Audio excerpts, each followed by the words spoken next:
ক্ষমতাচ্যুত সরকারের মন্ত্রী, এমপি ও ঘনিষ্ঠজনদের বিরুদ্ধে গণহারে হত্যা মামলাকে প্রতিহিংসামূলক মনে করছেন আইনজ্ঞরা। এই সংস্কৃতি ন্যায় বিচারে পথ রুদ্ধ করতে পারে, গুরুত্ব হারাতে পারে অপরাধ।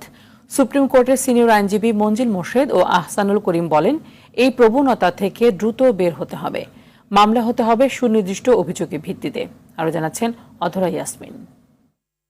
কে সমর্থন করেন না অন্তর্বর্তী সরকারের আইন উপদেষ্টাও।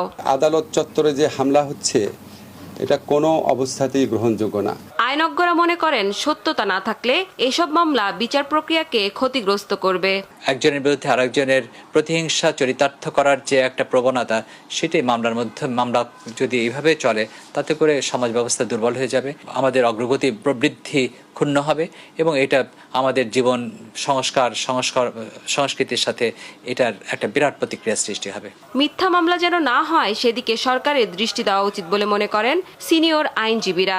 আগেও আমরা যেটা সমালোচনা করেছি, বিএনপির সামনে একটা ঘটনা ঘটলো, সেখানে বিএনপির সেক্রেটারি ছিল না, কিন্তু উনি আছে আসামি, তাই না? তো এইগুলো আলটিমেটলি হয় কি, রাজনৈতিক মামলা হিসেবে এগুলোর কোনো বিচার হয় না চূড়ান্তভাবে। তো এখনো তাই হচ্ছে। একজন মারা গেছে মিরপুরে, সেখানে সংশ্লিষ্ট যারা আছে তাদের সঙ্গে তো হচ্ছেই, সে বিদেশে যে আছে তার নামে মামলা হয়ে যাচ্ছে, তাই না? যে ক্রিকেট খেলতেছে তার নামে মামলা হয়ে যাচ্ছে। প্রতিহিংসামূলক আচরণ না করে আইনের শাসন প্রতিষ্ঠায় জোর দেওয়ার পরামর্শ আইনজীবীদের। সেই সঙ্গে মিথ্যা মামলার কারণে কেউ যেন ক্ষতিগ্রস্ত না হয়, সেদিকেও নজর রাখা জরুরি। আমরা যদি ফৌজদারি আইন বিবেচনা করি, তাহলে সেই অনুসারে আমি বলবো যে এগুলো এক ধরনের প্রকৃত মামলা হিসাবে টেকানোটা খুব কঠিন হবে, কারণ এইটা যেভাবে করা হচ্ছে তার মধ্যে অধিকাংশ লোকজনই তাদের বিরুদ্ধে প্রমাণ করা যাবে না যারা হত্যার সঙ্গে জড়িত। অধরা ইয়াসমিন, RTV, ঢাকা।